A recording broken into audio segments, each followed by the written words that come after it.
የባህር በርን አስፈላጊነት ግንዛቤ መፍጠርን ይጠይቃል በህብረተሰቡ ውስጥ በአጠቃላይ ማለት ነው። ከዛ በኋላ እንዴት ነው መገኘት የሚችለው የሚለውን ነገር ደግሞ መሰራት አለበት።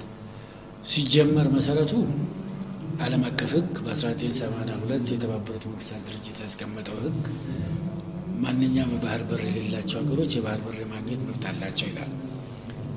ለንግድ የሚሆነው የባህር በር ብቻ ሳይሆን የባህር የሚገኙትን ሀብት የመጠቀም መብት አላቸው ይላል። ስለዚህ ይሄንን ደንብ መሰረት አድርጎ አገኛኘቱ ግን ይሄን ማረጋገጫው ግን የተለያየ ስልት እንደሆነ አንዳንዶቹ የባህር በር ካላቸው ሀገሮች ጋር በድርድር የሚያገኙበት ሁኔታ ነው አለው።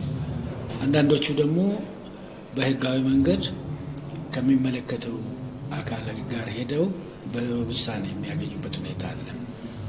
ዞሮ ዞሮ ግን በአጠቃላይ እንዴት ነው የሚገኘው የሚለው ላይ ሰላማዊ በሆነ መንገድ ህጋዊውን መንገድ ተከትሎ በሰለጠነ መንገድ መሆኑን በሰጥቶ መቀበል መሪ ላይ መሆኑን ይህን ህብረተሰቡን ማስገንዘብ ማስተማር ያስፈልጋል። ማነሳሳት ቅድም ያለውን የተመድን ህግ መሰረት አድርጎ፣ ሁለተኛ የሀገርን ፍላጎት መሰረት አድርጎ ሰላማዊ በሆነ መንገድ ከግጭት በመለስ በሰለጠነ መንገድ በሰጥቶ መቀበል መርህ ይህንን ለማግኘት መንቀሳቀስ ያስፈልጋል።